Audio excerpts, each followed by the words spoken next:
Uncle எனக்கு ஒரு help பண்ண முடியுமா? என்னம்மா?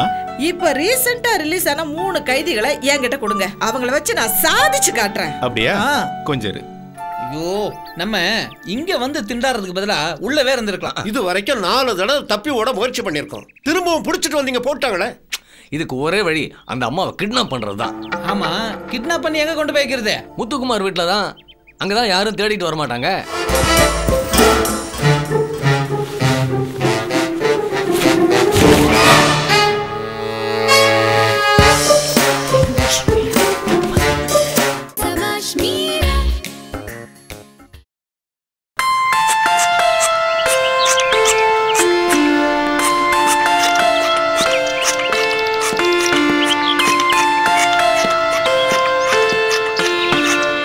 என்னம்மா மீரா? சாரி. அம்மா என்ன எப்ப பார்த்தாலும் தோட்டத்துல வேலை பார்த்துட்டே இருக்க? கார்டனிங்னா அவ்வளவு இன்ட்ரெஸ்டா? இல்ல, வீட்ல இருக்கிற பொம்பளைங்க தன்னை ஏதாவது ஒரு வேலையில ஈடுபடுத்திக்கிட்டா நல்லது. இல்லன்னா சாப்பிட்டு சாப்பிட்டு தூங்கி தூங்கி உடம்பு பெருத்து போயிடும். எழுப்புறதுக்கே ஒரு ஆள் ஹெல்ப் வேண்டி இருக்கும். அட, என் ஒய்ஃபை பக்கத்துல இருந்து பார்த்த மாதிரி அப்படியே சொல்ற? அவங்க மட்டும் இல்ல, எல்லாரும் தான். வாக்கிங் போகும்போது எத்தனை பேரை பாத்துக்கிட்டு இருக்கேன். சொந்த உடம்ப தூக்கிட்டு போக முடியாம யாராவது கிடைப்பாங்களான்னு சுத்தி சுத்தி பாத்துக்கிட்டே போவாங்க. கரெக்ட் மீரா. நான் இங்க ஒரு ஹாஃப் டே இருந்துட்டு போலான்னு வந்திருக்கேன். பரவாயில்லையா? என்ன இப்படி கேக்குறீங்க? நீங்க எங்க ஃபேமிலி ஃப்ரெண்டு. நீங்க எப்ப வேணாலும் வரலாம் போலாம். ஆமா, அது என்ன ஹாஃப் டே கணக்கு? அவர் பயங்கரமான ரவுடி மீரா. பேரு ஒரே ஒரு ஓனா. பட்ட பகல்ல சிட்டில பல பேரை வெட்டி கொண்டிருக்கான் அவன். அவன் மேல ஏகப்பட்ட கேஸ். என்கவுண்டர் பண்ணலான்னு ஜீப்ல அவனை கூட்டிட்டு போயிட்டு இருந்தேன். அவன் தப்பிச்சு ஓடிட்டானா? இல்லம்மா, அவனை இறங்கி ஓட விட்டு தப்பிச்சு போக பார்த்தான். அதனால சுட்டுட்டான்னு சொல்லலான்னு பார்த்தேன். பட் ஓடுற ஜீப்ல இருந்து அவன் என்ன தள்ளிட்டான். நான் விழுந்தது தெரியாம ஜீப் அவனோட போயிடுச்சு. ஐயோ, அப்படின்னா அவனை சுடலையா? இல்லம்மா, இன்னொரு இன்ஸ்பெக்டர் இருக்காரு. அவரு சுட்டுருப்பாரு. வழக்கமா அவரு தான் சுடுவாரு, நான் சுட மாட்டேன். போற வழியில என்ன இங்க வந்து பிக்கப் பண்ணிக்கங்கன்னு நான் மெசேஜ் கொடுத்துட்டேன். சரி மீரா, வழக்கம் போல ஸ்ட்ராங்கா ஒரு காஃபி கொடு. அது சரி, கீழே விழுந்ததுக்கே காஃபியா? சுட்டு இருந்தா சூப்பு கேப்பீங்க போட்டுருக்க. சூடா இருந்தா பரவாயில்ல, குடுமா. இந்தாங்க. எனக்கு என்னமோ இந்த சமூகம் தான் குற்றவாளிகளை உருவாக்குதோன்னு தோணுது. கவிஞன் பிறக்கிறான், உருவாக்கப்படுறது இல்ல. குற்றவாளி பிறக்கிறது இல்ல, உருவாக்கப்படுறாங்கன்னு சொல்லுவாங்க. கரெக்ட். சார், எனக்கு ஒரு வித்தியாசமான ஆசை. என்ன? குற்றவாளிகளை செல்ல போய் மீட் பண்ணி உண்மை கதை எழுதணும்னு ஆசையா? அதுக்கேமா நீ இவ்வளவு கஷ்டப்படணும்? என்ன கேட்டா நான் 1008 கதை சொல்லுவேனே. நீங்க ரொம்ப அவசரப்படுறீங்க. அதான் உங்களை அப்பா அப்பா ஜீப்ல இருந்து பிடிச்சு தள்ளி விடுறாங்க. சரி, நீ சொல்லு. ஜெயில்ல இருந்து ரிலீஸ் ஆகி திருந்தி வாழணும்னு நினைக்கிற 3 குற்றவாளிகளை இங்க கொண்டு வந்து அவங்கள சமுதாயத்துல மதிப்புள்ள மனுஷங்களா நான் மாத்தணும். மீரா, குற்றவாளிகளுக்கு வாழ்க்கை கொடுக்க அரசாங்கமே தனி ஏற்பாடு பண்ணிருக்கு. அதுக்குன்னு தனி நிறுவனங்களும் இருக்கு. உனக்கு எதுக்குமா இதை வீண் வேலை? இந்த மீரா எப்பவுமே மத்தவங்களுக்கு உதாரணமா தான் இருப்பா. எய்ட்ஸ் நோயாளிகளை ஒதுக்கி வைக்கிறது, குற்றவாளிகளை கேவலமா பாக்குறதுன்னு இந்த எண்ணம் மாறணும்னா தனி மனுஷங்களும் இப்படி ஏதாவது ஒண்ணு செய்யணும். நீ பொம்பளமா, இதெல்லாம் ரிஸ்க். என்ன சார் ரிஸ்க்? என்ன ரிஸ்க்னு கேக்குறேன். என்ன எப்ப பாரு பொம்பளை பொம்பளைன்னு சாதாரணமா சொல்லிட்டு இருக்கீங்க? ஏன் பொம்பளை நல்லபடியா நாட்டை ஆளலையா? ஏன் பொம்பளை இன்னைக்கு பிரசிடென்ட் ஆயில்லையா? அவ்வளவு என்னத்துக்கு பேர் வாங்கின இன்னைக்கு எத்தனையோ பொம்பளைங்க வக்கீலாவும் டாக்டராவும் இன்ஜினியராவும் இல்லையா? உங்களுக்கு நான் லிஸ்ட் தரட்டுமா? இத பாருங்க, பொம்பளைங்க கிட்ட வீட்டையும் நாட்டையும் கொடுத்து பாருங்க. அப்புறம் எப்படி நல்லா நடக்குதுன்னு உங்களுக்கே புரியும். நீ முடிவெடுத்தா மாறவே மாட்டியே. அங்கிள், எனக்கு ஒரு ஹெல்ப் பண்ண முடியுமா? என்னம்மா? இப்ப ரீசெண்டா ரிலீஸ் ஆன 3 கைதிகளை என்கிட்ட கொடுங்க. அவங்கள வச்சு நான் சாதிச்சு காட்டுறேன். அப்படியா? கொஞ்சம் இரு.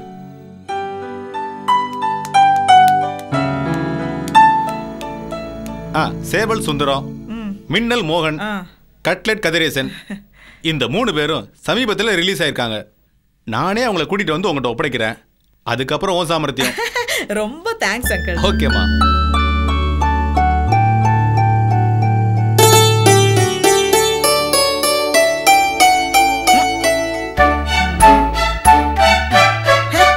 பள்ளிக்கூட பசங்களை வீட்டுக்கு கூட்டிக்கிட்டு வந்து டியூஷன் சொல்லி கொடுக்கலாம், தப்பு இல்ல. 4 வயசானவங்களை வீட்டுல வச்சு பராமரிக்கலாம், தப்பு இல்ல. ரோட்ல அனாதையா தெரிஞ்சுக்கிட்டு இருக்கிற வாயில்லா ஜீவன்களை தோட்டத்துல கட்டி வச்சு பாதுகாக்கலாம், அதுவும் தப்பு இல்ல. ஆனா குற்றம் பண்ணிட்டு ஜெயிலுக்கு போன 3 குற்றவாளிகளை வீட்டுக்கு கூட்டியாந்து அவங்கள திருத்துவேன்னு சொல்றது மகா முட்டாள்தனம். மத்தவங்களோட ஐடியாவெல்லாம் கேட்டுக்கிட்டு இருந்தா இந்த மீராவால எதையுமே சாதிக்க முடியாது. நான் இன்ஸ்பெக்டர் முத்துக்குமார் கிட்ட சொல்லிட்டேன், அவரு சரின்னு சொல்லிட்டாரு. என்ன ரொம்ப புத்திசாலித்தனமா பேசுறதா நினைப்பா? வரப்போற குத்தவாளிகளால உன் உயிருக்கு ஏதாவது ஆபத்து வந்தா முதல்ல எஸ்கேப் ஆகி அண்டர் கிரவுண்ட்ல ஒளிஞ்சுக்கிறது அந்த முத்துக்குமாரா தான் இருக்கும். என்னடா 4 பேர் மாதிரி இல்லாம நம்ம பொண்ணு புதுசு புதுசா சிந்திக்கிறாளேன்னு யோசிக்காம அதை என்கரேஜ் பண்ணாம அதை பண்ணாத இதை பண்ணாத அங்க போகாத இங்க போகாத எது கெடுத்தாலும் குறுக்க குறுக்க குறுக்க குறுக்க புந்து தடுத்துக்கிட்டு இருந்தா என்ன அர்த்தம்? சரி, நேரா அந்த முத்துக்குமாரை போய் பார்க்கறேன். வரப்போற குத்தவாளிகள்லாம் எந்த டைப் ஆஃப் கிரிமினல்னு விசாரிக்கிறேன். தேவையில்ல எங்க போயிட்டு இத பாருங்க, நான் படு மட்டமான 3 கைதிகளை தான் கேட்டிருக்கேன்.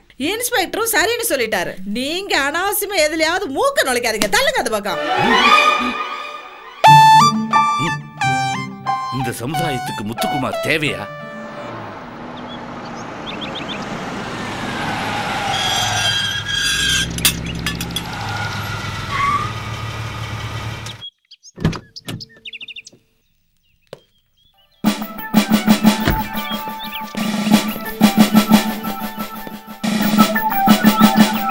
டேய் வாங்கடா.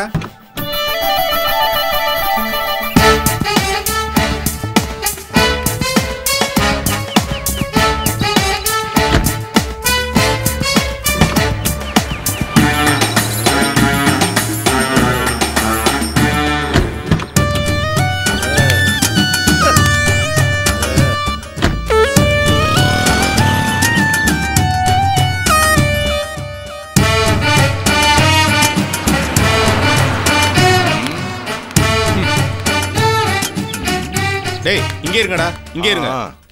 மீரா மீரா வா மீரா. இவங்க தான். வாங்க வாங்க வாங்க வாங்க. வணக்கம். டேய் வணக்கம் சொல்லுங்கடா. ஆமா, எதுக்காக எங்களை இங்க கூட்டி வந்தீங்க? எங்களுக்கு இந்த இடம் பிடிக்கல.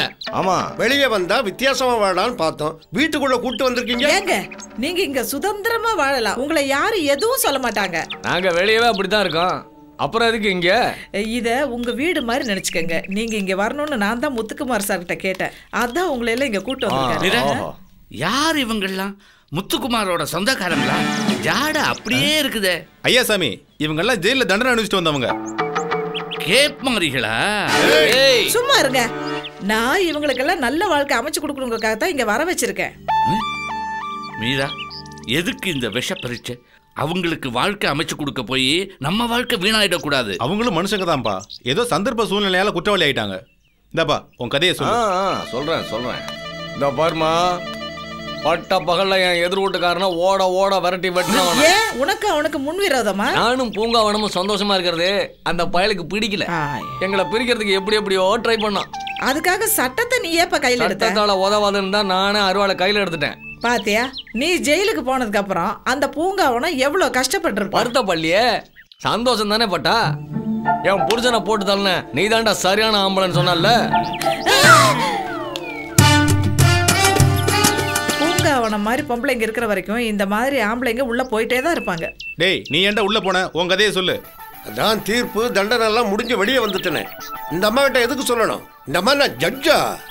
அதுக்கு இல்லப்பா, நான் உங்களுக்கு ஒரு நல்ல எதிர்காலம் அமைச்சு கொடுக்க போறேன். அதுக்காக உங்க ஹிஸ்டரி தெரிஞ்சா எனக்கு ஈஸியா இருக்கும்.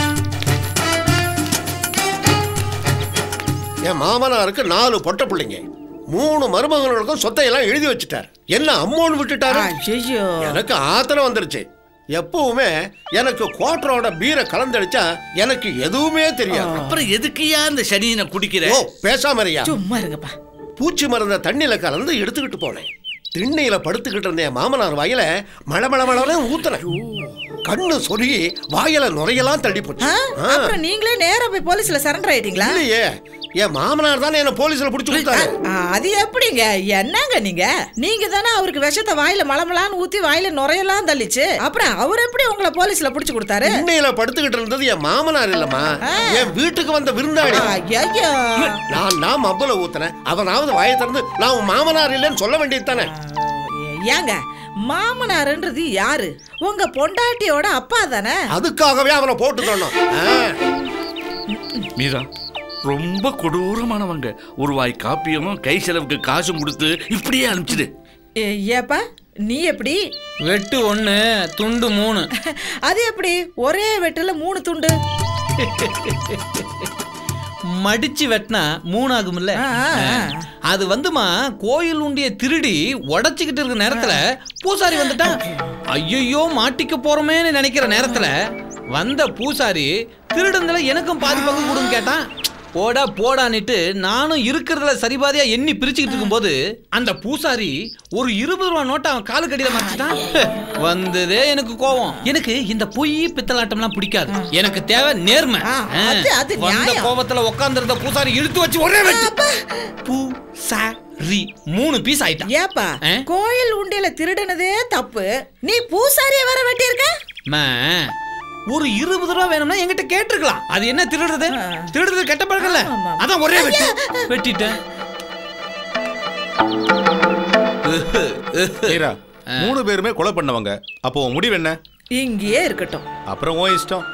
அடுத்த முறை நீங்க வரும்போது அவங்கள நல்ல மனுஷங்களா தான் பார்க்க போறீங்க. இந்த இன்ஸ்பெக்டர் நம்ம உள்ள போகும்போதே போட்டு தள்ளிருந்தா இந்த பிரச்சனை வந்திருக்காதுல்ல. கரெக்ட் மீரா. பல்ல புடிங்கினாலும் பாம்பு தான். இவங்க வெளியில வந்தாலும் கொலகாரங்க தான். வெளியில அனுப்பிச்சிடு. விடுமா, நாங்க ஏதோ ஆசைப்பட்டு வந்த மாதிரி அனுப்புன்னு சொல்லிட்டு இருக்காரு. சரி விடுங்களேன், நீங்க உள்ள வாங்க. உங்களுக்கு கூட்டு பொரியல் சாம்பார் எல்லாம் சுட பண்ணி தரேன். எனக்கு பிரியாணி வேணும். எனக்கு சரக்கு வேணும். எனக்கு பொரிச்ச கோழி வேணும். எல்லாம் ஏற்பாடு பண்றேன். அப்பா இதெல்லாம் நான் வாங்கிக்கிட்டு வர முடியாது. இப்ப மட்டும் நம்ம செய்யணும் இல்லையா? நாம சைவமா இருக்கலாம், ஆனா வந்திருக்கிற கெஸ்ட்டுங்க கேட்டா செஞ்சு கொடுக்கணும்ல. அதுக்காக இந்த கொலகார பாவிகளுக்காக என்னால கடகடையா ஏறி இறங்க முடியாது. ஏங்க இத போட்டு தள்ளுறதுக்கு டோட்டலா என்ன கேப்பீங்க? 5 ரூபாய். மீரா நான் இப்பவே கடைக்கு போறேன். நீங்க வாங்க உள்ள.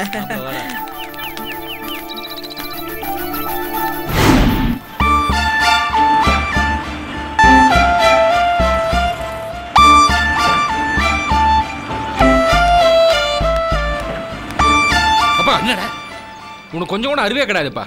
அக்கா கேட்டதும் கடைக்கு போயிட்டு அவங்களுக்கு வேண்டியதெல்லாம் வாங்கிட்டு வரணுமா? என்னடா பண்ண சொல்ற? அவங்களுக்கு வாங்கிட்டு வந்தா தாண்டா எனக்கே சோறு போடுறான். ஐயோ, வீடு பூரா கோழியினுடைய எலும்பு சதியமா கிடக்கு. ஒரு வேளைக்கு 4-5 கோழி தின்றானுங்க. இது ரொம்ப டூ மச்சா போயிட்டு இருக்கு.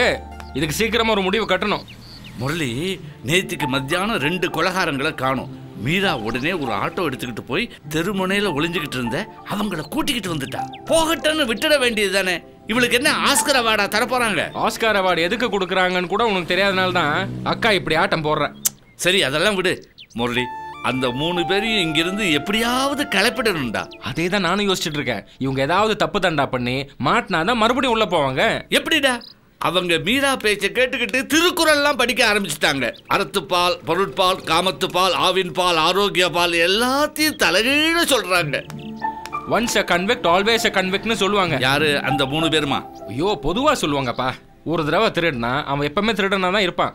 நாட்டில் எங்கேயாவது நடக்கிற தப்புக்கு இவங்க தான் காரணம்னு சொல்லி போட்டு கொடுத்துட்டு அவங்கள உள்ள தள்ளிடுவோம். ஏண்டா முரளி, வாய் வார்த்தையா சொன்னா போலீஸ் நம்புவாங்களா? அதுக்கு ஒரு அலிபி கிரியேட் பண்ணும். அலிபிங்கிறது யாரு? அப்பா ஆண்டம் அசந்த நேரத்தில் நீ பூமிக்கு வந்திருக்கேன்னு நினைக்கிறேன். உனக்கு ஒரு மண்ணாங்கட்டியும் புரியல. அலபினா நம்ப வைக்கிற மாதிரி பண்ணுறது. அதாவது குற்றம் நடந்த இடத்துல அவங்க இருந்த மாதிரி போலீஸை நம்ப வைக்கிற சாட்சி. புரியுதா? அது எப்படி? சப்போஸ் ஒரு பேங்க் ராபரினா அது நடக்க போற விஷயம் நமக்கு தெரியணும். அந்த இடத்துக்கு இவங்களை நாம கூட்டிக்கிட்டு போகணும். அங்க போலீஸ் வரணும். இவங்க தான் கொள்ளையடிக்க வந்தாங்கன்னு போலீஸ் நம்பணும். இவ்வளவு இருக்கே. இது எதுவும் தேவையில்லப்பா. நமக்கு தேவை அவங்களோட கைரேகை. குத்தம் நடந்த இடத்துல அவங்க கைரேகை இருந்தா போதும். கேட்டா கொடுப்பாங்களா? கேட்டா எப்படி கொடுப்பாங்க? எந்த குத்தத்தை சாக்கா வச்சு அவங்க உள்ள தள்ள போறோமோ அதுல அவங்க கைரேகை பதியணும். புரியுதா? ஏண்டா இவ்வளவு கஷ்டப்பட்டு அவங்கள வெளியில அனுப்புறதுக்கு பதிலா அவங்களை இங்க கொண்டு வந்து விட்டாரே அந்த இன்ஸ்பெக்டர் முத்துக்குமார ஒரேடியா கொலை பண்ணிட்டு நாம ஜெயிலுக்கு போயிட்டா என்ன?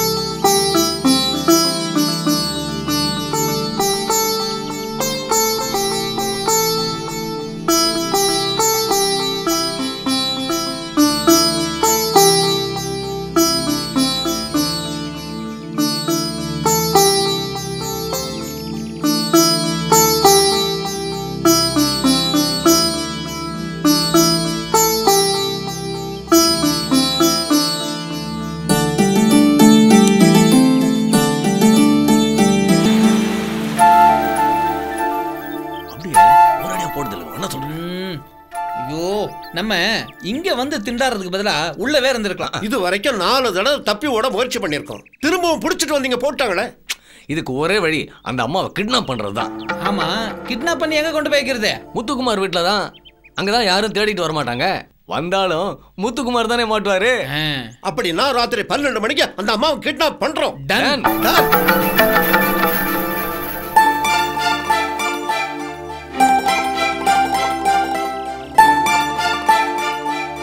அப்பா, நானும் பல விதமா யோசிச்சு பார்த்தேன். அவங்கள வெளியில அனுப்ப ஒரு வழி எனக்கு தெரியல. ஏய், நான் ஒரு வழி கண்டுபிடிச்சிட்டேன். என்ன? மீரா அவங்கள அனுப்ப மாட்டேன்னு பிடிவாதமா இருக்கா. அதுதான் தெரியுமே. அதனால அந்த 3 பேரும் மீராவை கிட்னாப் பண்ண போறாங்க. பேசிட்டியா? ஒத்துக்கிட்டாங்களா? ஐயோ, அவங்க மீரா மேல கோபமா இருக்காங்க. அதனால மீராவை கடத்தணுங்கிற எண்ணம் அவங்களுக்கு வரது நியாயம். இது ஓகேப்பா, பட் அவங்க எப்படி கடத்துவாங்க? இந்த பிளானுக்கு எப்படி ஒத்துப்பாங்க? கடத்த போறது அவங்க இல்ல, நாம. என்னப்பா சொல்ற நீ? மீராக்காவை நாம கடத்த போறோமா? அவங்க 3 பேர்ல பழி விழணும். அவங்க வெளியில போகணும், மறுபடியும் உள்ள போகணும்னா அதுக்கு ஒரே வழி கிட்னாப் தான். வழக்கம் போல குழப்புற, கொஞ்சம் விவரமா சொல்லு. மீராவை நாம கடத்தி வச்சுட்டு நேர போலீஸ் ஸ்டேஷனுக்கு போய் 3 கொலைகாரங்க எங்க வீட்டுல இருந்தாங்க, அவங்க தான் மீராவை கடத்திட்டாங்கன்னு நாம புகார் கொடுக்கணும். சரி, அப்ப அது வரைக்கும் மீராக்கா எங்க இருப்பா? அதுக்கு சரியான இடம் இன்ஸ்பெக்டர் முத்துக்குமார் வீடு தான். அங்க தேடிக்கிட்டு யாரும் வரமாட்டாங்க. முத்துக்குமாரை நம்ப முடியாதுப்பா. அவர் ஏற்கனவே மேல காண்டா இருக்காரு, போட்டு கொடுத்துருவாரு. தூங்கிட்டியா? ஹலோ. ஏய், யோசிச்சுக்கிட்டு இருக்கேன்டா. சரி. ஆஹா, டேய் முரளி, என் ஃப்ரெண்டு அருணாச்சலத்தை யாரோ கடத்திக்கிட்டு போயிட்டாங்கடா. அவரை தேடிக்கிட்டு அவர் பொண்டாட்டி போயிருக்கா. போறதுக்கு முன்னாடி வீட்டை பூட்டி சாவி என்கிட்ட கொடுத்துருக்கா. வீடு வெளியில பூட்டி இருக்கிறதுனால வீட்டுக்குள்ள யாரும் இல்ல. அங்க கூட்டு போய் மீராவை ஒளிச்சு வச்சுட்டா. அப்பா பாவம்பா மீராக்கா, அவகிட்ட மட்டும் இந்த பிளானை சொல்லிடுவோம். முதல்ல உன்னை கிட்னாப் பண்ணணும். சரி சரி, எப்ப அக்காவை கிட்னாப் பண்ணும்? இன்னைக்கு ராத்திரி சரியா 12 மணிக்கு. ஓகேயா? டன்.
அம்மாவோட அப்பாவும் தம்பியுமே அந்த அம்மாவை கிட்னாப் பண்றாங்கடா.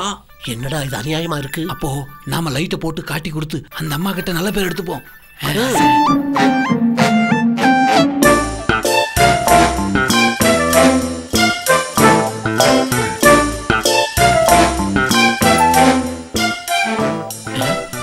சார், இந்த ஹால் லைட் சுவிட்ச் எங்க இருக்கு சார்? அந்த ரூம்ல ரைட் ஹேண்ட் சைடுல 2வது சுவிட்ச். Thank you sir. யாருப்பா அவரே? தெரியல, பாவம் இருட்டுல சுவிட்ச் எங்க இருக்குன்னு தெரியல.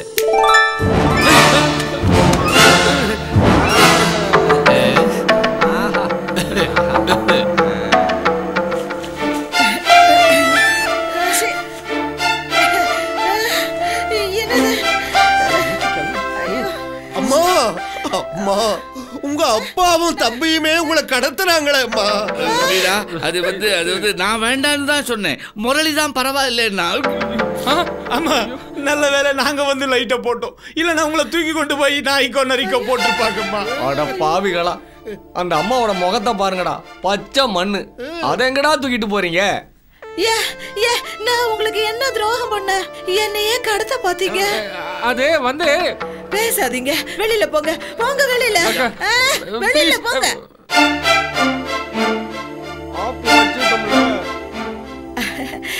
நீங்க 3 பேரும் உள்ள வாங்க, உங்களுக்கு நான் கூட பின்ன சொல்லி தரேன். போதுமா உன் கூட நீயும்?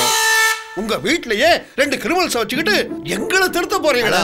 போமா. முதல்ல உங்களை சுத்தி இருக்கிற கேடிங்களை திருத்த பாருங்க, அப்புறம் எங்களை திருத்தலாம் நீங்க.